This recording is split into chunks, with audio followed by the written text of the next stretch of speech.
இப்ப சமீபமா நடந்திருக்கிற உங்கள் மீதான ஒரு தாக்குதல், குறிப்பா வந்துட்டு ஒரு அடுத்த என்கவுண்டர் நீதாண்டி சங்கி நாய் அப்படின்ற அளவுக்கு சமூக செயல்பாட்டுல குறிப்பா திராவிடம் சார்ந்து இருக்கக்கூடிய தோழர்கள் எழுதக்கூடிய போக்கு. அப்ப போற இடத்துல நான் அந்த உண்மைகளை கேள்வி கேட்கிறேன்ல, இந்த திமுகவையோ இல்ல அதிமுகவையோ இல்ல திராவிட கட்சிகளையே நான் கேள்வி கேட்கும்போது இவங்களால தாங்க முடிய மாட்டேங்குது. அது எப்படி நீ கேட்கலாம்? நீ எப்படி எழுதலாம்? நீ எப்படி அயோத்தாச பண்டிட் தான் தமிழினத்தின் தலைவர், நீ எப்படி எழுதலாம்? நான் தான் பெரியார் தலைவர்னு போட்டு வச்சிருக்கேன். நீ எப்படி? நான் சொல்ல, பெரியார் வந்து 1920-30 வரைக்குமே பெரியார் வந்து தலை எடுக்கல, கரெக்டா? நீ பெரியாரால தான் இன்னைக்கு நடக்கல. இல்ல அதுதான் கேட்க வரேன். இப்ப இன்னைக்கு ஸ்டாலின் அவர்கள் இந்த அளவுக்கு இன்னைக்கு நீங்க பேசுறீங்க எழுதுறீங்க, அதுக்கே பெரியாரு அந்த விருப்பார் தானே படிக்க அப்படிதான் பெரியார் தான் அப்படின்னு. அப்ப நான் பாக்குறேன், எங்க தாத்தா 1940லயும் வந்து டீச்சர் ஆயிட்டாரு, 50ல ஒரு ஹெட் மாஸ்டர். பார்ப்பான் நம்ம பொருள் எல்லாம் அப்ரோப்ரியேட் பண்ணிட்டான். நீங்க என்ன பண்ணீங்க? இல்ல இதுக்கு முந்தின காலகட்டம் வரைக்கும் இதே ஸ்டாலின் மரியா நீங்க வந்துட்டு கலைஞர் பெரியார்ன வரைக்கும் உங்களை வந்து கொண்டாடிக்கிட்டு இருக்கிறாங்க. கேள்விகளை திருப்பி கேட்கும்போது இப்படியான விமர்சனங்கள் மேல வர்றது எப்படி பார்க்க? கொலை மிரட்டல், அப்புறம் வன்புணர்வு மிரட்டல் எங்க மெயில்ல வருது. இல்ல இப்ப மார்க்சியம் பேசக்கூடிய பெண்கள் அமைப்பு அவங்களுக்குலாம் அவங்க ரொம்ப சேஃபா இருக்காங்க சார். இப்போ இந்த ஓவியா மாதிரி இருக்கிறவங்க, பெரியாரிய கழகங்கள்ல அருள்மொழி மாதிரி இருக்கிறவங்க எல்லாமே. நான் ஏன் இந்த கேள்வி அவங்கள பார்த்து கேட்கறேன்னா, சங்கர மடத்துல கேட்க மாட்டேன். ஏன்னா சங்கர மடத்துல ஆண் தான் வரணும், உயர் ஜாதி ஆண் தான் வரணும்னு எழுதப்பட்ட சனாதன விதிப்படி நடக்கிறான், கரெக்டா? நீ பெண் உரிமை தானே பேசுன. அவர் ஏதோ ஒரு வார்த்தைகள் வந்து காசு கொடுத்தா குடிச்சிட்டு படுத்துக்குவான் அப்படின்னு, அதாவது பேசுனதே அந்த மக்களுக்கான ஒரு திட்டத்துல ஊழல் நடந்திருக்கு, முறைகேடு நடந்திருக்கு, பெரும்பகுதி ஒரு அரசியல் தலைவர் கட்டுப்பாட்டுல வச்சுக்கிட்டு இருக்கிறாரு அப்படின்னு பேசும்போது அந்த வார்த்தையை பயன்படுத்தினதுக்கு நீதிமன்றத்துல புகார் கைது, நீதிமன்றத்தில் இருக்கிறப்ப அது ஒன்றும் அவ்வளோ இதெல்லாம் ஒன்றும் கிடையாதுன்னு சொந்த ஜாமீன்லேயே விட்டுட்டார்.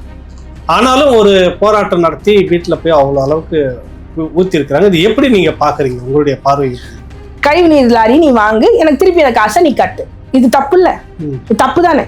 நீ ஒண்ணு பணத்தை நான் திருப்பி அனுப்புவேன், இல்ல அந்த பணத்தை வச்சு உன்னை திரும்பவும் மாடர்னா மனமல்ல வைப்பேன், அப்படிங்கிறது தவறு தானே? அதுதானே சவுக்கு சங்கர் கேட்டார். அதுல ஒரு பினாமி கம்பெனி இருக்கு. ஏன்னா எல்லாத்துலயுமே ஊழல், எதுலதான் ஊழல் இல்ல? மக்களோட கோபம், சவுக்கு சங்கர் வீட்டுல இவ்வளவு ஆலோசனை பண்ணக்கூடிய இந்த மக்களோட கோபம் அப்படி எங்க வெடிச்சிருக்கணும்னா, நான் சீரியஸா சொல்றேன், உண்மையிலேயே நீ எங்கேயா போய் போராட்டம் பண்ணா அது அறிவாலயமா தான் இருந்திருக்கும்.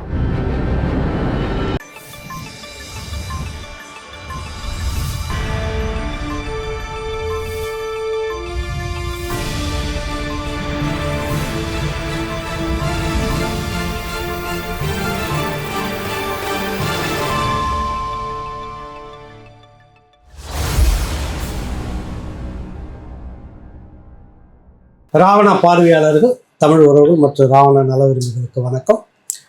ஸ்டாலின் மரியா லாரன்ஸ் சமூக வலைத்தளங்களில் ரொம்ப பரபரப்பாக பேசப்படக்கூடிய மிகப்பெரிய எழுத்தாளர், சமூக செயல்பாட்டாளர், குறிப்பாக தலித்திய இலக்கியங்களில் ஒரு பெயர் சொல்லும் அளவுக்கு எழுதக்கூடிய எழுத்தாற்றல் பெற்றவர். சமூகம் சார்ந்து நிறைய விடயங்களை, குறிப்பாக பெண் விடுதலை சார்ந்து நிறைய விடயங்களை பேசிக்கொண்டிருப்பவர்.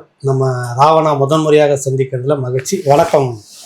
வணக்கம் சார், உங்களை சந்திச்சதுல ரொம்ப மகிழ்ச்சி. எனக்கு நிறைய உங்களை கவனிச்சுக்கிட்டு இருந்தேன். உங்களுடைய செயல்பாடு ஒரு பக்கம், நீங்க பேசுறது ஒரு பக்கம், தொடர்ச்சியா நீங்க பிரபலமான வார இதழ்களில் எழுதிட்டு இருக்கிற கட்டுரை, அதனுடைய தாக்கங்கள் 72 வாரம் ஒரு தொடர்ந்து எழுதியிருக்கீங்க குமுதத்துல. நிறைய விடயங்கள், அதில் குறிப்பா அந்த பூலாந்தேவியை மைய வச்சு எழுதுறது பெரிய பேசுபொருள். நிறைய விஷயங்களை சொல்லலாம். இப்ப சமீபமா நடந்திருக்கிற உங்கள் மீதான ஒரு தாக்குதல், குறிப்பா வந்துட்டு ஒரு அடுத்த என்கவுண்டர் நீதாண்டி சங்கி நாய் அப்படின்ற அளவுக்கு சமூக செயல்பாட்டுல குறிப்பா திராவிடம் சார்ந்து இருக்கக்கூடிய தோழர்கள் எழுதக்கூடிய போக்கு என்ன? அவங்களுக்கு முரண்பாடு ஏன்? எப்ப பாரு இப்படியான ஒரு வசை சொல் உங்கள் மீது விழுந்துகிட்டே இருக்கு, காரணம் என்ன சார்? எனக்கு 2017-18 இருந்தே எனக்கு வந்து வசை சொற்கள், ஆன்லைன் ஹாரஸ்மெண்ட்னு சொல்லுவாங்க இல்லையா, அது 2017-18 இருந்து ஆரம்பிச்சிச்சு. டெய்லி குறிப்பா இன்று திமுகவில் எம்பியா இருக்கக்கூடியவர்கள் கூட, இப்போ ராஜ்யசபால எம்பியா இருக்கவங்க கூட அதுல பங்கு எடுத்திருக்காங்க. ஒரு இஸ்லாமியர் அந்த மாதிரி பச்சை பச்சையான பேசுறது திட்டுறது அந்த மாதிரி. அது எந்த இடத்துல அது ஆரம்பிச்சது அப்படின்னா, நான் வந்து ஆஸ் யூஷுவல் வட சென்னையில இருக்கக்கூடிய ஒரு உழைக்கும் வர்க்க பகுதியில இருந்து வரக்கூடிய திமுக உடைய மனப்பான்மையில இருந்து வரக்கூடிய ஒரு பெண்ணா தான் நான் இருந்தேன். ஸ்டார்டிங்ல நான் வந்து அரசியல் உலகத்துக்குள்ள ரியல் டைம் உங்க குடும்பம் திமுக குடும்பம் தானே, பெரிய குடும்பம் இல்ல எங்க மாமியார் திமுக தான் குடும்பத்துல எல்லாருமே திமுக பெரிய. யாரு கேட்டாலும் நம்ம எங்க வீட்லயே வந்து எங்க அப்பா அம்மா இல்ல, இப்ப அவங்க போட மாட்டாங்க ஓட்டு. ஆனா இதுக்கு முன்னாடி கூட திமுகவுக்கு ஓட்டு போட்டவங்க தான். சூபாலனுடைய நெருங்கிய, சூபாலன் எழும்பூர் எம்எல்ஏவா இருந்தவர், அவரோட நெருங்கிய எங்க குடும்ப நண்பர் மாதிரி எல்லாருமே ரொம்ப இதுவா இருந்தவங்க.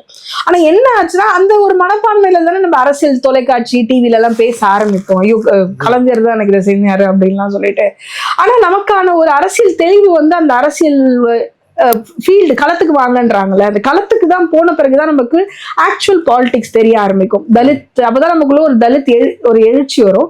ஏன்னா ஏன் நம்மளை வந்து வேற மாதிரி ட்ரீட் பண்றாங்க? எல்லோரும் திமுகவுக்கு பேசும்போதும், நான் தலித்தா ஒரு திமுகவுக்கு பேசும்போது நான் ஏன் வேற மாதிரி என்னை தட்டி கொடுப்பா.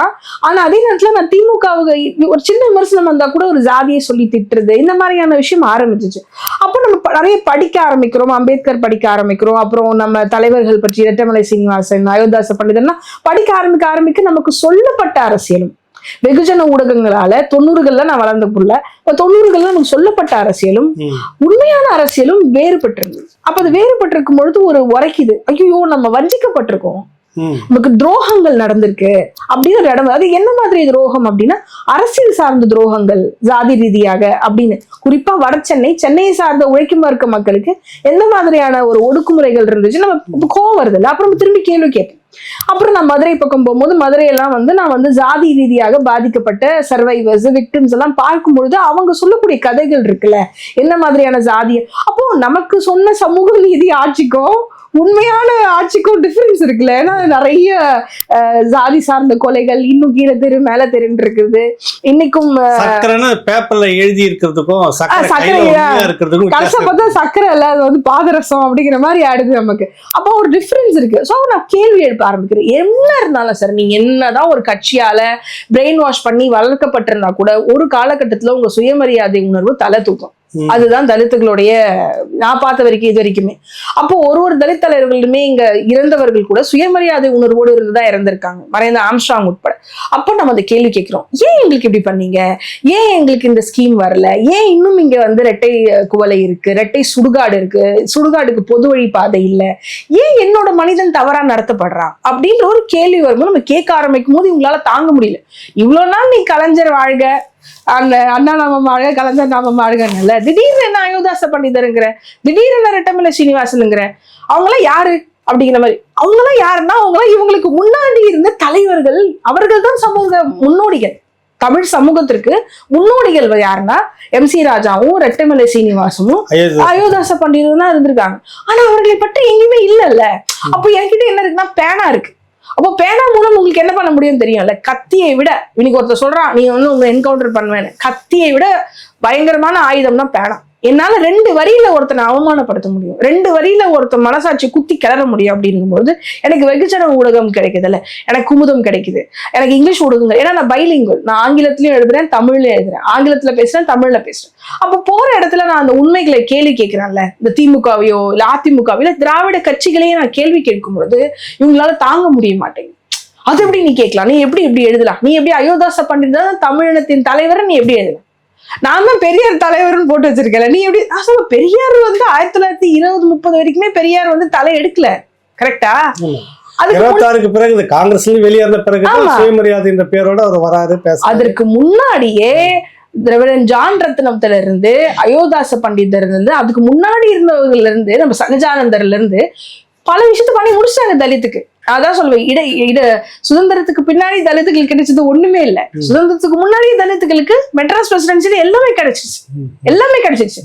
நீங்க காஸ்ட் ப்ரைடு மனோஜ் மிட்டாவோட புக் இருக்கு, அதுல நீங்க போய் படிச்சீங்கன்னா வீரையன், முனிசாமி பிள்ளை, இது மாதிரி எவ்வளவு பேரு நம்ம தலித் ஆளுமைகள் வந்து என்னென்ன விஷயம் தலித்துகளுக்கு வாங்கி கொடுத்துருக்காங்க அப்படின்னா, சார் பொது இடங்களுக்கு இப்ப எல்லாம் கேட்க நீ பெரியாரால தான் இன்னைக்கு நடக்கல இல்ல, அதுதான் கேட்க வரேன். இப்ப இன்னைக்கு ஸ்டாலின் அவர்களும் இந்த அளவுக்கு இன்னைக்கு நீங்க பேசுறீங்க எழுதுறீங்க, பெரியாரு அந்த விருப்பம் தானே படிக்க வச்சாங்கன்னு சொல்றாங்க. அப்படிதான் பெரியார் தான் அப்படின்னு. அப்ப நான் பாக்குறேன் எங்க தாத்தா 1940 வந்து டீச்சர் ஆயிட்டாரு, 50 ஒரு ஹெட் மாஸ்டர் ஆதரவோட பள்ளிக்கு.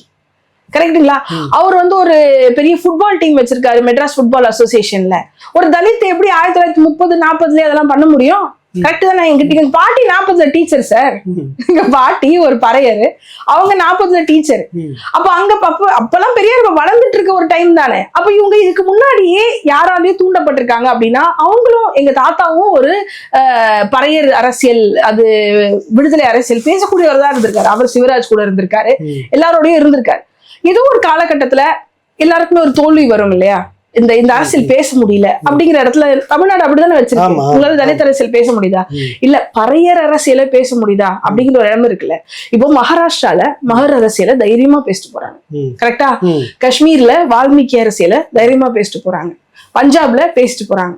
ஆனா தமிழகத்துல பறையர் அரசியல்னா நீ ஜாதி அரசியல்னு சொல்ற. அது சமூக நீதி மண் இல்ல, அது சமூக நீதி மண்ல. அப்ப தப்பு இல்ல? அது எவ்வளவு பெரிய தப்பு. பிரகாஷ் அம்பேத்கர் மகர் அரசியல்னு சொல்லும் பொழுது நான் ஏன் பறையர் அரசியல்னு சொல்லக்கூடாது? ஏன்னா அது அது வந்து ஒரு ஜாதி அரசியல் இல்ல, அது ஜாதிக்கு எதிரான அரசியல். இன்னும் சொல்ல போனா அது வந்து ஒரு இனத்திற்கான முகவரி இல்ல. நீ எப்படி அதை அழிக்கிற அப்படிங்கும் போது எனக்கு அந்த இடத்துல ஒரு கோபம் வருது. நான் ஏன் தலித் வந்து எனக்கு பொலிட்டிக்கலா இந்தியா ஃபுல்லா இல்ல உலகம் முழுக்க நான் கனெக்ட் பண்றேன்னா தலித்துங்கிற வார்த்தை எனக்கு ரொம்ப முக்கியம். ஆனா தமிழகத்துல இனம் சார்ந்து நான் ஒடுக்கப்படுறேங்கிறது எனக்கு திடீர்னு தான் புரியுது. மொழி சார்ந்து நான் ஒடுக்கப்படுறேன். ஓ, இவங்க ஏன் அடிக்கடி தமிழ்னு பொங்குறாங்க அப்படின்னு பாத்தீங்கன்னா, நாம தான் தமிழ் அப்படிங்கறது ஒரு அயோதாச பண்டிதர் தான் தமிழ்ங்கிற வார்த்தையை கொடுத்திருக்காரு. அவர் தான் அந்த கோட்பாடு கொடுத்திருக்காரு. அவர் தான் திராவிடம்னா என்ன அப்படிங்கிற பத்திரிக்கையே பைசா தமிழன் தான், ஒரு பைசா தமிழன் தானே ஒரு பேர் வைக்கிறாரு. திராவிட கழகம் அப்படிங்கிறத ரெவரண்ட் ஜான் ரத்னம் தானே சார் 1890s கொண்டு வராரு. இவங்க எல்லாத்தையுமே அப்புறம் நீங்க சொல்றீங்க பார்ப்பான் நம்ம பொருள் எல்லாம் அப்ராப்ரியேட் பண்ணிட்டான். நீங்க என்ன பண்ணீங்க? உண்மையான ஆதி தமிழர்களுடைய எல்லா ப்ரொப்ரேட்டரியும் நாலேஜ் அண்ட் ஒர்க் அதை நீங்க அப்ராப்ரியேட் பண்ணிட்டு இருக்கீங்கல்ல. திராவிடர் கழகம்னு அவங்க தான் பேர் வச்சாங்க. இன்னொன்னு இவர் தான் பெரியார் வந்து நான் மரியாதை வச்சிருக்கேன் இல்லலாம் சொல்லலாம், பெரியார் தான் பொது வழிக்கு வந்து இது வாங்கி கொடுத்தாருன்னு இவ்வளவு பேசுறீங்க. இன்னைக்கு தமிழகம் எந்த மாதிரியான ஒரு சூழல் இருக்கு? இன்னைக்கு உங்களால மேல்பாதி வைக்கம் 100 கொண்டாடுறீங்கல்ல, இங்க இருந்து கேரளா போறீங்க, கொடி ஆட்டுறீங்க, என்னென்னமோ செய்றீங்க. மேல் பாதியில கூட்டு போக முடியுதா? திருவண்ணாமலை மாரியம்மன் கோயில்ல கூட்டு போக முடியுதா? இல்ல பொள்ளாச்சியில இருக்கக்கூடிய ஒரு மாரியம்மன் கோயில் இருக்கு, அங்கேயும் உள்ள போக முடியாது, தலித்துகள் வெளியே தான் நிக்கணும். உங்களால கூட்டு போக முடியுதா? வைக்கம்ல பண்ணதை ஏன் உன்னால இங்க இடைநிலை சாதி கிட்ட பண்ண முடியல? அந்த புரட்சியா அங்க ஏதோ பிரச்சனை ஒரு கை சங்கிலி போட்டு கட்டி போட்டிருக்காங்களா? இந்த கேள்வியை நம்ம கேட்கிறோம். அப்போ ரெட்டைமலை சீனிவாசன் 1926 எனக்கு எம்எல்சி மெட்ராஸ் லெஜிஸ்லேட்டிவ் கவுன்சில்ல யாரும் பொது கிணற்றுல இருந்து தண்ணி எடுக்கலாம், கோயிலுக்கு போலாம், ரோட்ல போலாம்னா அப்போ நீ யாரு தலைவரா பாத்துருக்கணும்? ரெட்டைமலை சீனிவாசன் தலைவரா நீ பாக்கல. அப்போ காந்தி வந்து வட்டமேசை மாநாடு போனாருன்னு சொல்லும்போது நம்ம சொல்றோம் காந்தி என்ன போனாப்ல, அம்பேத்கர் போனாரு. அதன் மூலம் தான் உனக்கு இங்க பல விஷயம் நடந்திருக்கு. சைமன் கமிஷன்ல ஓட்டுரிமை ஆம்ஸ்ட்ராங் சொன்னாரு. முதல் தடவை ஆம்ஸ்ட்ராங் என்ன பார்க்கும் போது என்ன கேட்டாரு, வாமா உட்காரு, உனக்கு எல்லாம் டிவில எல்லாம் பாக்குறேன், கலைஞர்னு பேசுறிய, ஓட்டுரிமை வாங்கி கொடுத்தது யாருன்னாரு. சார் கலைஞர் சார் அப்படின்னு. கலைஞர்னா ஆமா நான் சொன்னேன் கலைஞர்னா அப்படின்னு சொன்னா உடனே சொன்னாரு, வா சைமன் கமிஷன் தெரியுமா உட்காரு அப்படின்னு ஒரு ஃபுல் லெக்சர் அவர் மான்டெக் கிளெம்ஸ்பர்ட் கமிட்டில இருந்து ஒரு மணி நேரம் அவர் வந்து அந்த கிளாஸ் எடுத்தாரு. நம்மளுக்கு பெண் யூனிவர்சல் அடல்ட் பிரான்சைசி, எல்லோருக்கும் ஓட்டு போடும் உரிமைன்னு அம்பேத்கருடைய பங்கு தான் மெயின் அப்படின்னு அவர் சொன்ன பிறகுதான் எனக்கு புரியுது. அப்போ எனக்கு முன்னாடியே அம்பேத்கர் அந்த இது, அப்போ அதே வட்டமேசை மாநாட்டுல ரெட்டைமலை சீனிவாசன் ஒரு தமிழர் இருந்திருக்காருன்னா நம்ம அதுதானே பெருசா பேசியிருக்கணும். என் தலைவர் எங்க மெரினா பீச்ல, அயோத்தியாச மனிதர் எங்க, மற்ற இன தலைவர்கள்லாம் என் பீச்ல நிற்கும் போது இனம் மட்டும் நான் பேசல, எனக்காக உழைத்த என் இனத்தின் தலைவர்கள் எங்க மெரினா பீச்ல நான் கேட்கிறேன். கரெக்ட் தானே? அப்போ அந்த கேள்வியெல்லாம் கேட்கும் போது உங்களுக்கு குறையுது. அதுக்காக உங்களை சங்கின்னு சொல்றேன். இப்ப இந்த கேள்வியில எங்கேயாவது சங்கித்தனம் இருக்கா? நான் தலித்து சார். தலித்துகள் பாஜகவோடு கூட்டணி வைத்தால் கூட அவர்களால் சங்கிகளாக எத்திக்கலியா கூட மாற முடியாது. அந்த அறிவு வேணும்ல உனக்கு. ஒரு கிறிஸ்தவ பெண் சங்கி ஆக முடியுமா? இந்துத்துவத்தை தூக்கி பிடிப்பவர்கள் தான் சங்கி. நான் ஒரு கிறிஸ்டியன், மதம் மாறியா 6 ஜெனரேஷனா இருக்கு கிறிஸ்டியன், என்னால சங்கி ஆக முடியுமா? என்னால முடியாது. ஒரு தலித்தால முடியும். ஏன்னா தலித் அப்படிங்கிறது பட்டியலினம் என்பது சங்கித்தனத்திற்கு எதிரானது. அதை நம்ம புரிஞ்சுக்கணும். ஆனா ஏதோ ஒரு காரணத்துக்காக நீ எல்லாருமே நீ யாரும் முதல்ல சங்கின்னு எல்லாருக்கும் உட்காந்து சர்டிபிகேட். இதுக்கு முந்தின காலகட்டம் வரைக்கும் இதே ஸ்டாலின் மரியா நீங்க வந்துட்டு கலைஞர் பெரியார்ன வரைக்கும் உங்களை வந்து கொண்டாடிக்கிட்டு இருக்கிறாங்க. கேள்விகளை திருப்பி கேட்கும்போது இப்படியான விமர்சனங்கள் மேல வர்றதை எப்படி பாக்குறீங்க? ஏன் அந்த மாதிரியான விமர்சனங்கள்? கிட்டத்தட்ட 2021 இருந்தே இப்போ ஆர்டிகல் 14 ஒரு இன்டர்நேஷனல் இந்தியன் மேகசின்ல இருந்து என்னோட ஆர்டிகல் எல்லாமே வந்துச்சு, நியூஸ் ரிப்போர்ட் வந்துருச்சு. ஹிந்துத்வா வாட்ச்னு சொல்லிட்டு யூஎஸ்லயும் வந்துருச்சு என்னை பத்தி நியூஸ். 21 இருந்து எனக்கு இந்த குறிப்பிட்ட கட்சி அப்புறம் ரைட் விங் 2 பேராலுமே கொலை மிரட்டல் அப்புறம் வன்புணர்வு மிரட்டல் எங்க மெயில்ல வருது. எங்க கணவரோட இதுக்கு 23 வந்திருக்கு சார் இது வரைக்கும். 23 மிரட்டல். இன்னும் எந்த ஆக்ஷன் பெண்ணியன்னு பேசக்கூடிய உண்மையான கேள்விகளை கேட்கறதுக்காக வேண்டி இப்படி. ஆமா சார். இதுல என்னோட குழந்தையோட படத்தை அப்போ என் பிள்ளைக்கு 2 வயசு 1 வயசு அப்போ குழந்தையோட படத்தை போட்டே நடந்துச்சு. இதன் மூலம் நான் நான் பெருமை எல்லாம் தேடிக்கல. ஏன்னா அந்த இடத்துல ஒரு குடும்பத்துக்கு பதில் சொல்ற இடத்துல நான் இருக்கேன். ஏன்னா நான் அரசியல் பேசுறேன் ஒரு பெண்ணா அப்படிங்கும்போது எவ்வளவு ரிஸ்க் இன்வால்வ்டுன்னு உங்களுக்கே தெரியும் இல்லையா? ஏன்னா நீ வந்து ஆன்லைன்ல சொல்ற, இன்னைக்கு சவுக் சங்கர் வீட்டுல போய் ஊத்துட்டீங்க, சொன்னதோ செஞ்சுட்டீங்க. அதே மாதிரி தானே ஆன்லைனுங்கிறது. இன்னைக்கு நீ ஆன்லைன்ல திட்டுறத நாளைக்கு நீ எதிரில் பண்ண மாட்டேன், நான் எப்படி வந்து உன் மேல நான் நம்பிக்கைப்பேன்? நீ கண்டிப்பா செய்வேங்கிற இடத்துல தானே நான் இருக்கேன். அதை மீறி தான் நான் பேசிட்டு இருக்கேன். அப்போ பெண்களுக்கான இடம் எங்க இருக்கு? இப்போ திமுக ஐடி விங்குன்னு போடுறான், அபிஷியலா கொள்கை பரப்பு செயலாளர்னு வச்சிருக்கான். திமுக இந்த தேனி மாவட்டம் போடுறான், கோயம்புத்தூர் மாவட்டம்னு போட்டு அவன் அசிங்கமா பேசுறான். அவன் உன்னை கொலை பண்ணிடுவேன்னு சொல்லும் பொழுது அப்போ நீங்க போலீஸ்க்கு நம்ம எவ்வளவு சொன்னா கூட எந்த ஆக்ஷனும் எடுக்கலன்னா இப்போ அரசியல் பேசக்கூடிய தலித் பெண்களுடைய நிலை தமிழகத்துல எப்படி இருக்கு? இல்ல இப்ப மார்க்சியம் பேசக்கூடிய பெண்கள் அமைப்பு அவங்களுக்குலாம் அவங்க ரொம்ப சேஃபா இருக்காங்க சார். இல்ல அவங்க இதெல்லாம் கேட்கணுமா பேசணுமா? அவங்க எனக்கே சப்போர்ட் பண்ணது இல்ல. நீங்க சொன்ன வரைக்கும் இவ்வளவு பிரச்சனை எனக்கு வருது, டெய்லி நம்ம கேள்வி கேட்கும் பொழுது எவ்வளவு பெண்ணை அமைப்புகள் எனக்கு சப்போர்ட் பண்ணலாம். ஆனா எந்த அமைப்பும் எனக்கு சப்போர்ட் பண்ணதில்ல. என் ஐடுவா எனக்கு சப்போர்ட் பண்ண, ஐடுவா கூட நான் வேலை செஞ்சிருக்கேன், ஐடுவா எனக்கு சப்போர்ட் பண்ணதில்ல. அதே மாதிரி நிறைய இடதுசாரி பெண்கள் அமைப்போட நான் வேலை செஞ்சிருக்கேன். தலித்துகளோட உழைப்பை வாங்கக்கூடிய இடத்துல அவங்க ரொம்ப சூப்பரா எடுத்துப்பாங்க. ஆனா அதே தலித்துகளுக்கு சப்போர்ட் பண்ணோம்னா கோட்பாடு ரீதியாக அவங்க சப்போர்ட் பண்ண மாட்டாங்க. அவங்க முக்கியமா எல்லாருமே திமுகவுடைய ஒரு மவுத் பீஸா தான் இருக்காங்க. மாதர் சங்கத்தை சொல்றீங்க, எல்லாருமே எடுத்துக்கலாம். நீங்க ஐடுவாவா எடுத்துக்கலாம், இல்லைன்னா இந்த பெம்னியவாதிகள்னு சொல்லி கூப்பிட்டு இப்போ இந்த ஓவியா மாதிரி இருக்கிறவங்க, பெரியாரிய கழகங்கள்ல அருள்மொழி மாதிரி இருக்கிறவங்க எல்லாமே டிஎம்கேயோட மவுத் பீஸா தான் இருக்காங்க. எனக்கு பிரச்சனை வரும்போது கூட யாரும் குரல் கொடுத்தது இல்ல, தலித் பெண்களுக்கு பிரச்சனை வரும்போது யாரும் குரல் கொடுத்தது. இன்னும் சொல்ல போனா அருள்மொழி மெட்ராஸ் யூனிவர்சிட்டியில வந்து ஒரு பேச்சு ஜாதி குறித்து ஒண்ணு நடக்குது. அருள்மொழி அருள்மொழி ஆமா வழக்கறிஞர் நான் இருக்கிறேன். ராஜலட்சுமி அப்பதான் தலைய வெட்டி கொலை நடந்திருக்கு. அப்பதான் போராட்டம் எல்லாம் இங்க பண்ணிருக்கோம். அவங்க ரொம்ப கேஷுவலா எழுந்து மைக்ல என்ன சொல்றாங்கன்னா, எல்லா கொலையும் ஜாதியோட வந்து இது பண்ணாதீங்க, ஜாதின்னு சொல்லி ஜாதியோட வந்து எல்லாத்தையும் சேர்க்காதீங்க அப்படிங்கிற. ராஜலட்சுமி ஆத்தூர்ல கொலை பண்ணப்பட்ட ராஜலட்சுமியோட கொலை ஜாதிய கொலை. இது சிஸ்டமேட்டிக் ஆப்ரேஷன்.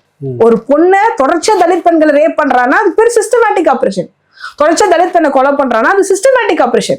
அதுல ஜாதியை கொண்டு வராதீங்கன்னு அந்த மாதிரி சொல்றாங்க. அது தவறு தானே? இந்த மாதிரி தட்டையான புரிதல் இல்லைன்னா இந்த மாதிரி திமுகவுக்கு முட்டு கொடுக்கக்கூடிய இல்ல சுயசாதி வெறியர்களுக்கு, இடைநிலை சாதி வெறியர்களுக்கு ரொம்ப ஆதரவா போகக்கூடிய மனநிலையில இருக்கவங்க அந்த பெண்ணியவாதி. என்ன பெண்ணியம் நீ பேசுற? இப்ப இங்க பெண்ணியம்ல ப்ராப்ளம் வருது. இவங்க என்ன மாதிரி பெண்ணியம் பேசினா உங்களுக்கு ஓகேவா இருக்கு அப்படின்னு பாத்தீங்கன்னா, இப்போ இந்த புதிய குரல் ஓவியாவா இருக்கட்டும், அருள்மொழியா இருக்கட்டும், இவங்கெல்லாம் நல்லா கருப்பு உடை போட்டுக்கணும். இல்ல நான் கருப்புடை போட மாட்டேன். நான் வாழ்க்கையில வந்து தலித்துகளுக்கு தமிழ்நாட்டுலலாம் வந்து இப்போ கடந்த 100 ஆண்டுகள்ல நமக்கெல்லாம் பெரிய விஷயம் இதெல்லாம் கிடைக்கிறது. எப்பவுமே ஓடிக்கிட்டே இருக்கான். நான் கலரா ட்ரெஸ் போடுவேன், நான் நகை நட்டு போடுவேன், நான் ஜாலியா இருப்பேன்.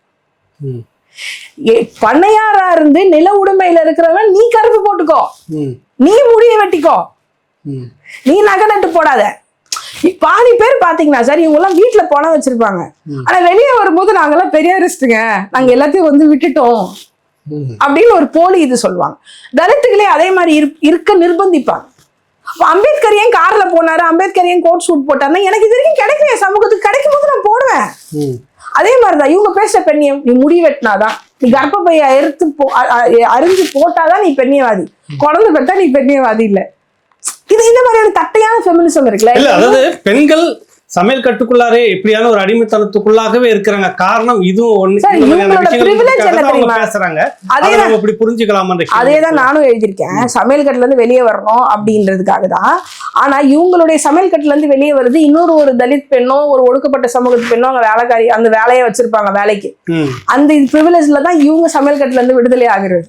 புரியுதுங்களா உங்களுக்கு? சமையல் கட்டு விடுதலைன்னு நீங்க பேசும்பொழுது பணம் இருக்க பெண்கள், சாதி ரீதியாக உயர்ந்திருக்கிற பெண்கள் சமையல் கட்டுல இருந்து விடுதலை அடையலாம். ஏன்னா அவங்க சமையல் கட்டுல வேற வழி இல்லை. எனக்கு சமையல் கட்டுக்கு போக வேண்டிய அவசியமே இல்லையா சார்?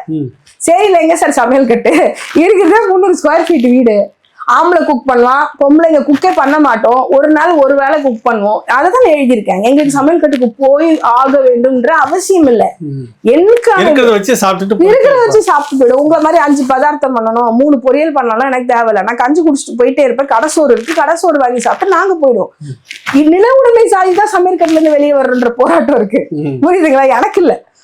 ஆனா அதே நேரத்துல நான் என்ன கேள்வி கேட்கிறேன்னா, அரசியல் பிரதிநிதித்துவம், சிஸ்டமேட்டிக் ஆபரேஷன்ல இருந்து எனக்கு விடுதலை வேணும். இல்ல இப்ப உங்களுடைய விவாதம் எனக்கு என்ன ஒரு கேள்வி வந்துக்குன்னா, மாதர் சங்கம், இடதுசாரி இதுல இருக்கக்கூடிய மாதர் சங்கம் சரி, பெரியாரிய பெண்கள் அமைப்பு, பெண்கள் விடுதலைக்குன்னே பெரிய அளவுல களப்பணி செய்துட்டு இருக்கிறவங்களை போய் தட்டியா நீங்க விமர்சிக்கிற மாதிரி. இல்ல ஐடுவா பத்தி கூட நான் பெருசா சொல்ல வேண்டாம். ஐடுவா வந்து உண்மையிலேயே அவங்க வேலை செய்ய, நான் என்ன சொல்றேன்னா, திமுகவுக்கு ஒரு விதத்துல அவங்க மவுத் பீஸா இருக்கிறாங்க. நிறைய விஷயம் திமுக சார்ந்து நடக்கும்போது திமுகவை அவங்க கேள்வி எழுப்புது. என்னோட கேள்வி என்னன்னா, திமுகவை சார்ந்தவர்களே பெண்களுக்கு எதிராக நடக்கும்போது இப்ப வன்கொடுமைகள் அதிகமா இருக்கும், அது குறித்து அவங்க பேசுறது இல்ல.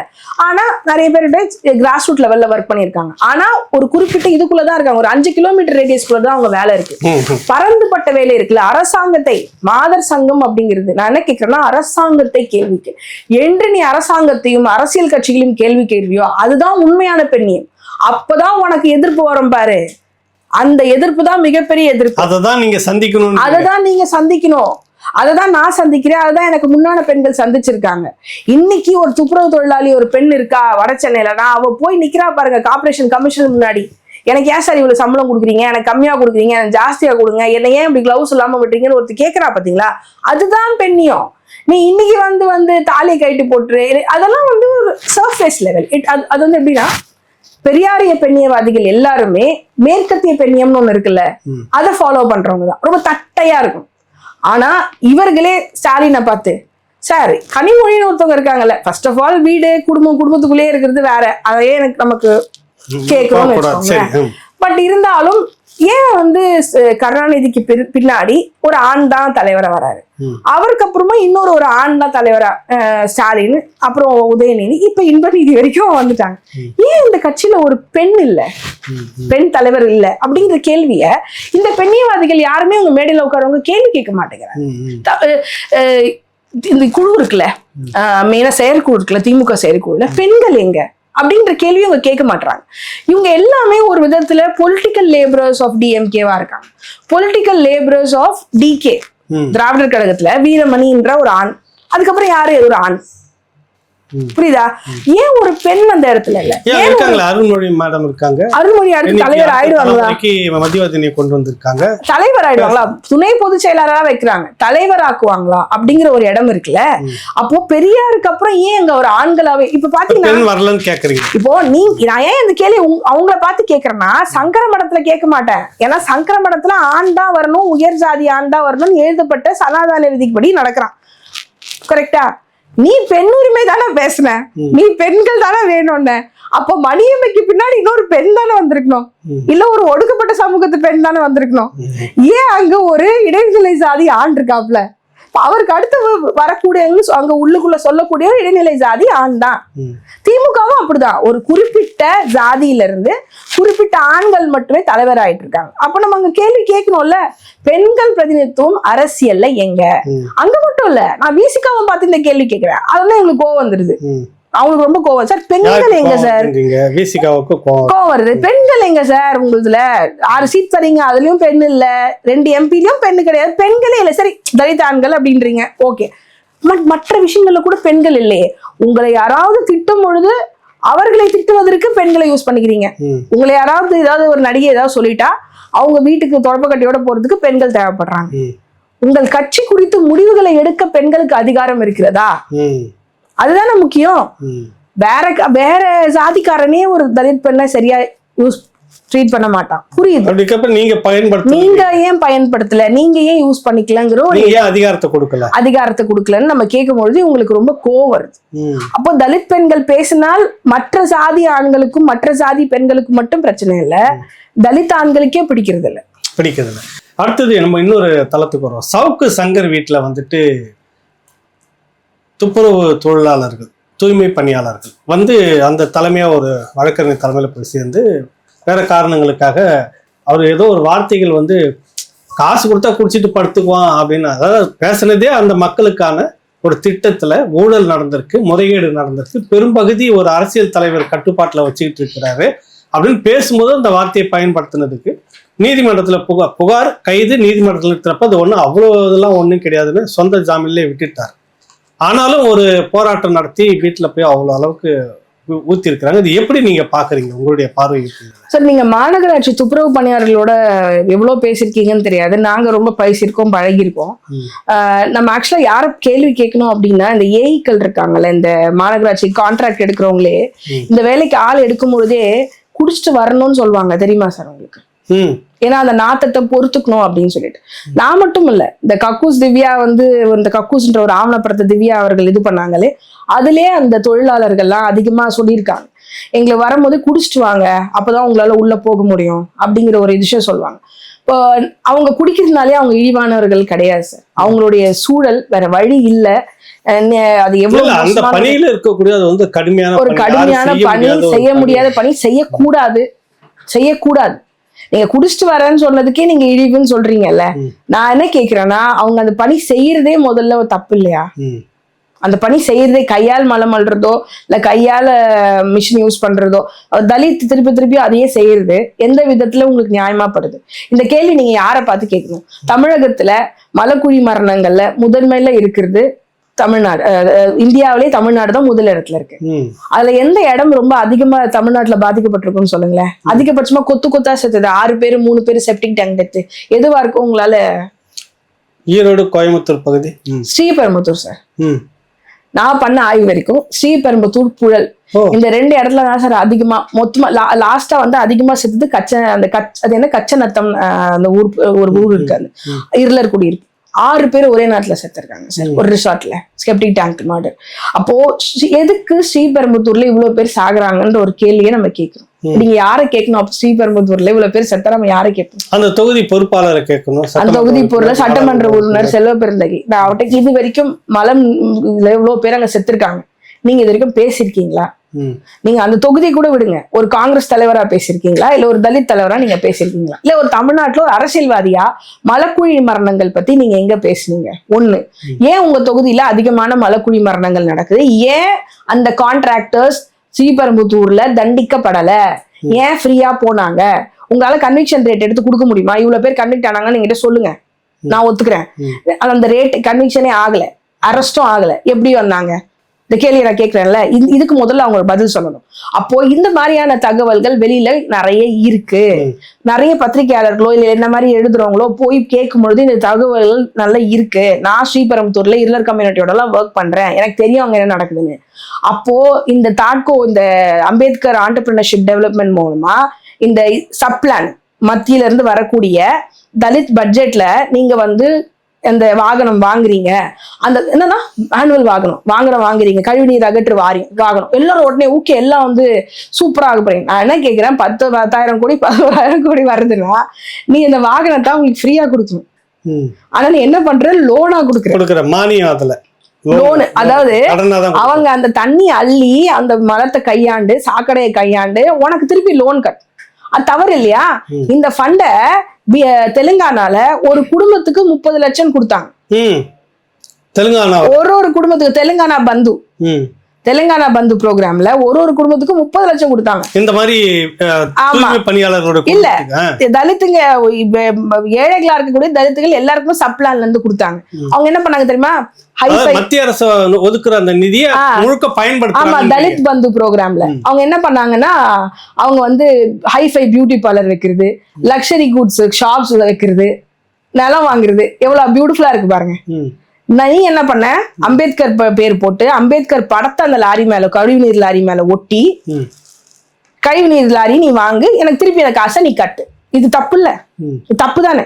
நீ ஒண்ணு பணத்தை நான் திருப்பி அனுப்புவேன், இல்ல அந்த பணத்தை வச்சு உன்னை திரும்பவும் மாடர்னா மனமல்ல வைப்பேன், அப்படிங்கிறது தவறு தானே? அதுதானே சவுக்கு சங்கர் கேட்டார். அதுல ஒரு பினாமி கம்பெனி இருக்கு. ஏன்னா எல்லாத்துலயும் ஊழல், எதுலதான் ஊழல் இல்ல, எதுல ஊழல் இல்ல? சரி. இப்போ டைம்ஸ் ஆஃப் இந்தியா போன 2 வாரம் முன்னாடி என்ன போடுச்சு, ஒரு டாய்லெட்டுக்கு 23 ரூபாய் என்னமோ இருந்துச்சு 3 வருஷம் முன்னாடி. இன்னைக்கு ஒரு டாய்லெட் கிளீன் பண்றதுக்கு 300 rupees. நீங்க கான்ட்ராக்டர், வேலை செய்யறவங்களுக்கு இல்ல, வேலை செய்யறவங்க கான்ட்ராக்டுக்கு ஒதுக்கப்பட்ட பணமே 1000 கோடி. 1000 கோடி ஊழல் சார். வேலை செய்யறவங்க பாவம் தலித்துங்க 4000 ரூபாய் ஒரு மாசத்துக்கு, இல்ல மேக்சிமம் 10,000 ரூபாய் வாங்குவாங்க. இழுத்து அடிச்சு ஒருத்தரை மாத்தி மாத்தி கொடுப்பாங்க. கான்ட்ராக்டுக்கு போது 300 ரூபாய் அவன் கொடுக்குறான். அவன் எவனுமே மோஸ்ட்லி தலித் இல்ல, அவன் மோஸ்ட் ஆஃப் தேம் ஆர் இடைநிலை பீப்புள். மக்களோட கோபம் சவுக்கு சங்கர் வீட்டுல இவ்வளவு ஆலோசனை பண்ணக்கூடிய இந்த மக்களோட கோபம் எங்க வெடிச்சிருக்கணும்னா, நான் சீரியஸா சொல்றேன், உண்மையிலேயே நீ எங்கேயாவது போய் போராட்டம் பண்ணா அது அறிவாலயமா தான் இருந்திருக்கும்.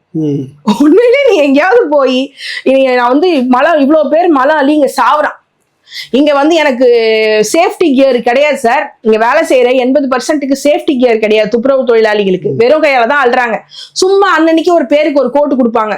உண்மையில அன்னைக்கு நான் பாக்குற சவுக்கு சங்கர் வீட்டுக்கு போனவங்க இவ்வளவு பேர் கோட்டு போட்டிருக்காங்க. ஆக்சுவலா பண்றவங்களுக்கு கோட்டே கிடையாது சார், கோட்டே கிடையாது. அதே மாதிரி காலையில விடிய காத்தால இது துப்புரவு பண்ண வைக்கிறாங்கல்ல கான்ட்ராக்ட், எத்தனை பேர் லாரி அடிச்சு செத்து போனாங்க, அந்த லிஸ்ட் உங்களுக்கு இருக்குல்ல. அதே மாதிரி செக்ஷுவல் வயலன்ஸ், இந்த பெண்கள் மேல கான்ட்ராக்டர்ஸ் பண்ற செக்ஷுவல் வயலன்ஸ். அப்புறம் இதெல்லாமே கார்பரேஷன் வேலை. நீ சமூக நீதி கட்சி, நீ இடஒதுக்கீடு பத்தி பேசுற அப்படின்னா நீ 3% இடஒதுக்கீடு கொடுத்துருக்கோம் அப்படிங்கிற. ஏன்னா இந்த குறிப்பிட்ட சமூகம் தான் வந்து இந்த இதுல இருக்குன்னு நீ சொல்ற. எனக்கு தெரிஞ்சு எல்லா சமூகமே இருக்கு, இவங்களும் பெரும்பான்மையா இருக்காங்க. அருந்ததியினரும் 3% உள்ளொதுக்கீடுனா நான் என்ன கேட்கிறேன், எல்லா துப்புரவு பணியாளர் ஜாபும் கான்ட்ராக்ட் ஜாப், பிரைவேட் ஜாப். அப்ப அங்க இடஒதுக்கீடு நீ எப்படி பண்ணுவ? அப்போ உனக்கு இடஒதுக்கீடு மேல உண்மையிலே பாசம் இருக்கா, இல்ல உனக்கு இடஒதுக்கீடுக்கு இருந்து ஒரு அரசியல் பண்ணக்கூடிய ஒரு டூல் தானே, ஒரு கருவி தானே. நீ உண்மையிலேயே அந்த ஒரு இது இருக்கிறவன் இடஒதுக்கீடு எல்லாருமே கவர்மெண்ட் ஜாப்ல கொடுத்து 25,000 ரூபாய் சம்பளம் கொடுத்து 40,000 ரூபாய் சம்பளம் கொடுத்து பென்ஷன் ஸ்கீம் அப்படிதானே நீ வைக்கணும். அவங்கள நீ கோவிட் வந்தப்ப எத்தனை பேரு இந்த துப்புரவு தொழிலாளர்கள் இறந்த போது எல்லாமே கான்ட்ராக்டர் தொழிலாளர்கள், அவங்களுக்கு யாருக்குமே அந்த ஸ்கீம் எதுவுமே கிடைக்கலையே, அப்படியே போனாங்களே. மெடிக்கல் ஹெல்ப் எதுவுமே இல்லையே. இது என்ன சார், நான் துப்புரவு தொழிலாளரோட பேசுறவங்களுக்கு தான் தெரியும், இன்ஃபெக்ஷன் வரக்கூடாது ப்ரொஃபிலாக்டிக் இன்ஜெக்ஷன் போடுவாங்க. அந்த இன்ஜெக்ஷன் 4 வருஷமா போடல சார், காசு இல்லன்னு. அப்போ இந்த இப்ப இங்கதான் ஒரு கேள்வி வருது, ஒரு உழைக்கும் மக்கள் அவங்களுடைய தற்காப்புக்காக போடக்கூடிய அந்த தடுப்பூசிக்கு பணம் இல்லைன்ற இந்த அரசு தான் பேனாவை நட்டு வைக்கிறதுக்கு கோடி கணக்குல ஒதுக்கி வேலை தீவிர ஒரு கோபம் நியாயமா. அப்போ இந்த கோபம் துப்புரவு தொழிலாளர்களுக்கு பயங்கரமா வரும். எல்லாருக்குமே வராமல்லாம் இல்ல, அன்னைக்கு போனவங்களே பாதி பேர் துப்புரவு தொழிலாளர்களே இல்ல, அவங்க காங்கிரஸ் கட்சியை சேர்ந்தவர்கள். அந்த பெண்ணை காங்கிரஸ் கட்சியை சேர்ந்தவங்க. உண்மையிலே கோவம் வந்து நம்ம இந்த மாதிரி இந்த சானிட்டரி ஒர்க்கர்ஸ்க்கு இருக்கக்கூடிய பிரச்சனை இருக்குல்ல, சுகாதார பிரச்சனை, இதுக்கு நம்ம வந்து ரிப்பன் பில்டிங்ல போய் அங்கதான் போராட்டம் பண்ணணும், இல்ல அறிவாலயத்துல போய் போராட்டம் பண்ணணும். சவுக்கு சங்கர் வீட்டுக்கு ஏன் சார் போனீங்க? சவுக்கு சங்கர் இந்த சமூகத்துக்காக பேசினார். அவரும் எனக்கு நண்பர் கிடையாதுன்னு அவர்கிட்ட பேசினது இல்லை. ஆனா நானும் அந்த வீடியோ பாக்குறேன். அவர் தன்னுடைய உயிர் எத்தனை தடவை ஜெயிலுக்கு போயிட்டு வந்திருக்கான் ஒரு மனுஷன், எத்தனை தடவை ஜெயிலுக்கு போயிட்டு வந்திருக்கான். அந்த மனுஷன் யாராவது தனி பகையில கொலை பண்ணிட்டு போனா அப்படியா? இல்ல. அப்போ அந்த மனிதன் ஒரு ரிஸ்க் எடுத்து இந்த விஷயத்த நம்ம பேசுவோம். ஏன்னா இந்த விஷயம் வந்து முக்கியமானது. ஏன்னா ஒரு பாதிக்கப்பட்ட மக்கள் தலித் மக்கள், அவங்க பணத்துல இப்படி கை வைக்கிறாங்க, ஊழல் பண்றாங்கன்னு அந்த மனுஷன் பேசும்போது, அந்த மனுஷன் வீட்டுக்கு தலித்துகளை விட்டே மலம் தண்ணிய நீ கொடுத்து அனுப்புறேன்னா நீ என்ன மாதிரி தலித் தலைவர்? நியாயப்படி இந்த மக்களுக்கு வரக்கூடிய இந்த ஃபண்ட் எல்லாம் திருப்பி அனுப்பிட்டு அது அந்த அரசு மேல கோபம் வரலையா? ஸ்டாலின் அந்த மாதிரி ஒண்ணு சொல்லுது வீடியோல, எங்க ஸ்டாலின் தான் கொடுத்தாரு, ஸ்டாலின் சார் தான் கொடுத்தாரு. என்ன ஸ்டாலின் சார் கொடுத்தாரு? இல்ல குடுக்கலன்றீங்களா? பாதி குடுக்கல சார். நிறைய பேர் இந்த வண்டி எத்தனை பேர்கிட்ட இருக்கும் நீங்க நினைக்கிறீங்க? சப்ளான் நீங்க தாட்கோ லோனே சொல்லுங்க sir. தாட்கோ லோன்ல rejection percentage 75% sir. தாட்கோ loan sub plan. அது நீ என்ன பண்ணும், ஒரு கிராண்ட் மாதிரி நான் போய் கேட்டா நீ கொடுக்கணும், கரெக்டா? ஆனா நீ என்ன ரிஜெக்ட் பண்ற, கேட்ட தகுதி இல்லைங்கிற. தலித்துக்கு தகுதி இல்ல, தகுதி பணமே வருது, தலித்து பணம் நீ கிராண்டா கொடுக்கணும் எடுத்துக்கோன்னு. ஆனா நீ என்ன பண்ற, தாட்கோ லோனுக்கு போய் அலைஞ்சி அவமானப்பட்டு, தாட்கோ லோனுக்கு போய் அலைஞ்சி அவமானப்பட்டு தற்கொலை பண்ணிக்கலாம் இருக்கான். 25,000 ரூபாய் கேட்பான் சார், அதை கூட கொடுக்க மாட்டாங்க.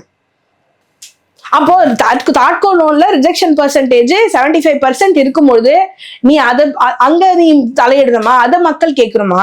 அறிவாலயத்தை நோக்கி தலித் மக்கள் என்ன சொல்ல கேட்கக்கூடிய கேள்வி இல்லை, அப்படி நெருப்பு மாதிரி கோபம் வருது சார். இல்ல இங்க வீசுனது அங்க வீசணுன்றீங்களா நீங்க? நான் அதான் உடனே சொன்னா உடனே நீ எப்படி தப்பா, நான் உண்மையே சொல்றேன். உண்மையிலேயே உங்களுக்கு கழுவி ஊத்தணும்னா நீங்க அறிவாலயத்துல தான் கழுவி ஊத்திருக்கணும். இல்ல நீங்க வந்து ஸ்டாலின் இது ஜிசிசி இருக்குல்ல, அங்கதான் போய் நீங்க கேட்டிருக்கணும் கேள்வி. உங்களுக்கு உண்மையிலேயே ஒரு எதிர்ப்பு அரசியல் செய்யணும், இதுதான் இங்க எதிர்ப்பு அரசியல்னா என்ன, மன அலை வைக்கிறீடா இன்னும் கையில, இன்னும் மேனர்ஸ் சேலஞ்சிங்ல நான் சாவரேனடா அப்படின்னு உண்மையிலே அந்த மனத்தை கொண்டு போய் கார்பரேஷன் ஆபீஸ் தான் ஊத்திருக்கணும். உண்மையிலே அந்த மனத்தை கொண்டு போய் அறிவாலயத்துல ஊத்திட்டு வந்திருக்கணும் திரும்பி. உண்மையிலே சுயமரியாதை இருக்கக்கூடிய சமூகமாக நாம இருந்தா அந்த மக்கள் ஒருத்தர் போட்டு எழுதிக்கிறாரு, நாங்க மதுரை வீரன் பரம்பரை, தூய்மை பண்ணுமொழி இப்படிமான நாலாந்தர வேலையெல்லாம் நாங்க செய்ய மாட்டோம், பண்ணது சரி நாங்க பண்ண மாட்டோம், அந்த மக்கள் நாங்க தூய்மை தான் நாங்க பண்ணுவோம், நீங்க தான் அசுத்தம் பண்ணிட்டு இருக்கீங்க, இந்த வேலையை நாங்க செய்ய மாட்டோம்.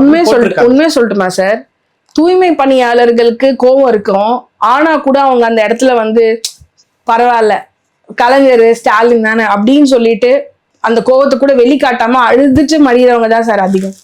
அந்த எதிர்ப்பு அரசியல் வரலன்னு சொல்ற இடத்துல நான் ப்ரிவிலேஜா இருக்கேன், நான் ஸ்டாலினை பத்தி விமர்சனம் பண்ணலாம், சரியா, நான் தான் என்கிட்ட பணம் இருக்கு, நான் ஸ்டாலினை பத்தி விமர்சனம் பண்ணலாம் போகலாம். ஆனா அவங்க இன்னும் 4000 ரூபாய்க்கும் 6000 ரூபாய்க்கும் மாரடிக்கிறாங்க.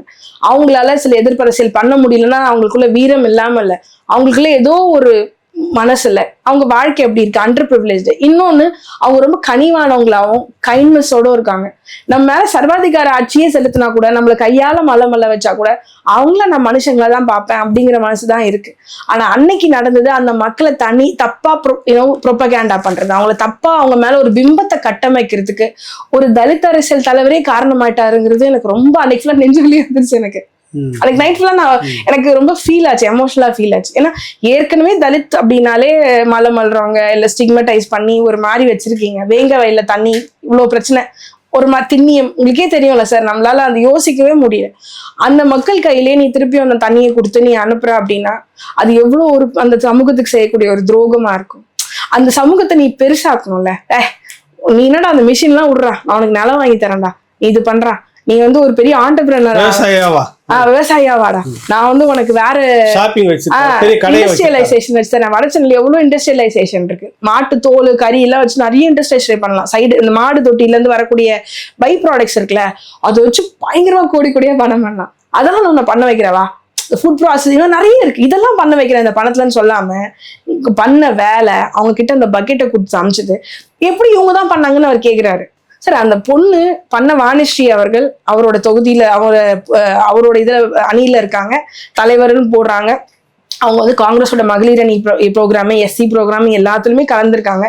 அப்படிப்பட்டவங்க அந்த ப்ரோக்ராமுடைய லைவா போட்டு பண்ணும்பொழுது அதுவும் ஒரு அம்மா ஒருத்தருங்க வீட்டுல இருக்காங்க, அவங்க மேல அதை கொட்டுறது, அந்த இடத்துல அசிங்கமா பேசுறது.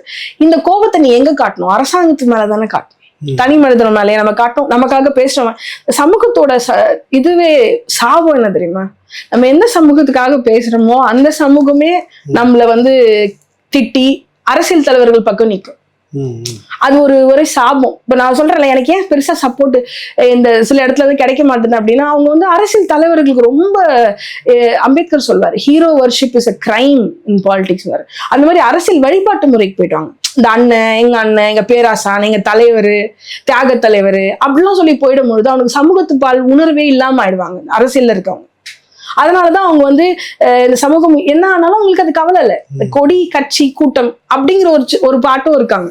ஆனா நீங்க சொல்ற மாதிரி நான் மதுரை வீரன் ஃபேமிலின்னு சொல்லக்கூடிய சுயமரியாதையோட அரசியல் கட்சிகளுக்கு சப்போர்ட் பண்ணா கூட எடுத்து கேள்வி கேட்கிற தலித் மக்கள் நிறைய இருக்காங்க, அதுவும் இருக்கு. ஆனா அந்த தலித் மக்கள் தான் இப்போ தற்சமயம் திமுக ஆட்சியில மிக மோசமான வன்முறைக்கும் தீண்டாமைக்கும் உட்படுத்தப்பட்டிருக்கிறாங்க.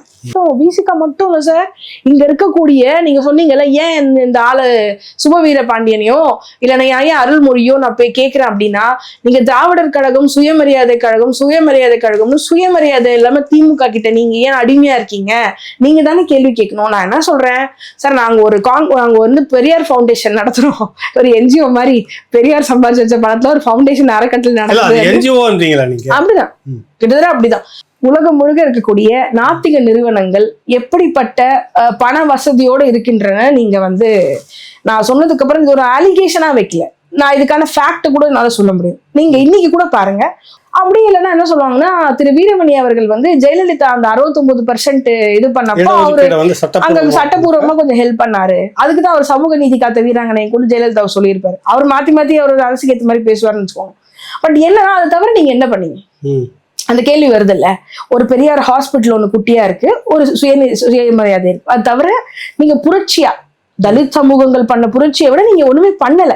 அப்போ நீங்க எங்க கிட்ட வந்து அட்வைஸ் கேட்கணும், தலித்துகள் கிட்ட தான் நீங்க அட்வைஸ் கேட்கணும். அந்த மாதிரி சொன்னாங்கல்ல, அந்த ஒரு சின்ன பிள்ளை, அந்த பிள்ளை பேர் என்ன, மதிவதனி.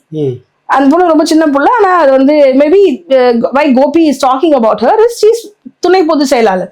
துணை பொதுச் செயலாளர் இருக்கும்போது ஒருத்தர் திமுகவுடைய முகம், சாரி தீகாவோட முகமா இல்ல தீகாவோட முகமாகவும் குழப்பமா இருக்கு, குழப்பமா இல்ல, அது கரெக்ட் தான். தீகாவோட முகமாகவும் திமுகவுடைய முகமாகவும் ஒரு பெண் வந்து வரும்பொழுது அவங்களுக்கு ஒரு கேள்வி கேட்பாங்க தானே. அந்த பொண்ணு கூட சொல்றாங்க இந்த மாதிரி பாக்கெட் இல்ல. இது இவங்களோட பெண்ணியம் பாருங்க, வெஸ்டர்ன் ஃபெமினிசம். அவங்க சொன்ன விஷயம் கரெக்ட் தான். ஆண்கள் சட்டையில பேக்கெட் இருக்கும், பெண்கள் சட்டையில பேக்கெட் இல்ல. இண்டஸ்ட்ரியல் ரெவல்யூஷனுக்கு முன்னாடி வரைக்கும் கிடையாது. அதுதான் உண்மையான பெண்கள் சம்பாதிக்காதவங்கன்றது அந்த பொண்ணு சொல்றது பாதி உண்மை இருக்கு. ஆனா அதுக்கு முன்னாடில இருந்தே எங்க பாட்டிங்க சுருக்கு போய் எங்க அம்மா 1 லட்ச ரூபாய் படம் வரைக்கும் பிளவுஸ்ல வைப்பாங்க சார். புரியுதா? வடச்சென்னையில நீ காசிமேடு போனீங்கன்னா யாரும் சட்டை போட்டு பேண்ட் போட்டிருக்க மாட்டாங்க. மீன் விற்கிறவங்க பணத்தை எங்க வச்சிருப்பாங்க உங்களுக்கே தெரியும்ல. ஒவ்வொரு நாட்டிற்கும் ஒரு நாத்திக அமைப்பின் தலைவர் செல்லும் பொழுது அவருக்கு எந்த மாதிரியான டொனேஷன் வருது, அவருக்கு என்ன மாதிரியான சப்போர்ட் வருது ஃபாரின் கண்ட்ரீஸ்ல, நீங்க பாருங்க. நான் அதெல்லாம் இல்லைன்னு சொல்லலை, நீங்க அதை செக் பண்ணுங்க. நான் என்ன கேட்கிறேன்னா, நீங்க இப்படி ஒரு தன்னார்வ தொண்டு நிறுவனம் மாதிரி, தன்னார்வ தொண்டு நிறுவனம் கூட நிறைய பண்ணுது, நீங்க எதுவுமே பண்றது இல்லை. ஆனா ஒரு மனிதன் கேள்வி கேட்கும் போது அரசாங்கத்தை தன்னார்வ தொண்டு நிறுவனத்தோட பெரியார் மாடன்றது பெரியார் திடல் ஒன்றும் பண்ணல. என்ன பண்ணாங்க? சுயமரியாதை திருமணம்ங்கிற ஒரு கான்செப்டை மட்டும் எடுத்துட்டோம்னா அவங்க வேற எதுவுமே பண்ணல. அவங்க என்ன கேம்பெயின் பண்ணாங்க? அது ஒரு கல்யாண மண்டபமா உள்ள சேடெல்லாம் கல்யாணம் பண்றான். அது ஒரு கல்யாணம் எம்ஆர் ராதா அரங்கம்னு ஒண்ணு வச்சிருக்காங்க, SSR அரங்கம்னு ஒண்ணு வச்சிருக்காங்க. அது 2 பேரோட கான்ட்ரிபியூஷன்ல தான் அதை கட்டினது. அது கல்யாணத்துக்கு வாடகை விடுறாங்க, ஃபங்க்ஷனுக்கு வாடகை விடுறாங்க, அவ்வளவுதான். மற்றபடி பெருசா என்ன பண்ணாங்க? இப்ப நான் அடிக்கடி கேட்பேன், அடிக்கடி போய் சமூக வலைதளம் கேட்பேன், கடந்த 50 ஆண்டுகள்ல பெரியாருக்கு அப்புறமே கூட என்ன மாதிரியான விஷயங்கள் வந்து ஜாதி ஒழிப்பிற்கோ இல்ல சமூக சீர்திருத்தத்துக்கோ, தமிழகம் முழுக்க மூட நம்பிக்கை வேற ரொம்ப அதிகம்.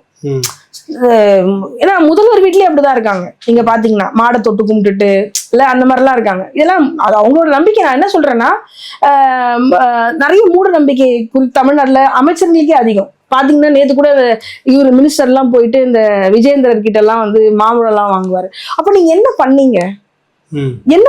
நீங்க உண்மையிலே சமூக புரட்சியா தமிழ்நாட்டுல என்ன பண்ணீங்க? நான் கேட்பேன், இவங்க எல்லாம் என்ன பண்ணிருக்காங்க? ஒண்ணுமே பண்ணது இல்லை. இந்த ரகுநாத்தப்போ தோசை சாப்பிடுவாங்க அடையார் ஆனந்த பவன்ல வாங்கி ஈரோஸ்ட், அதுதான் அவங்க பண்ண மிகப்பெரிய புரட்சியா இப்ப வரைக்கும் இருக்கு.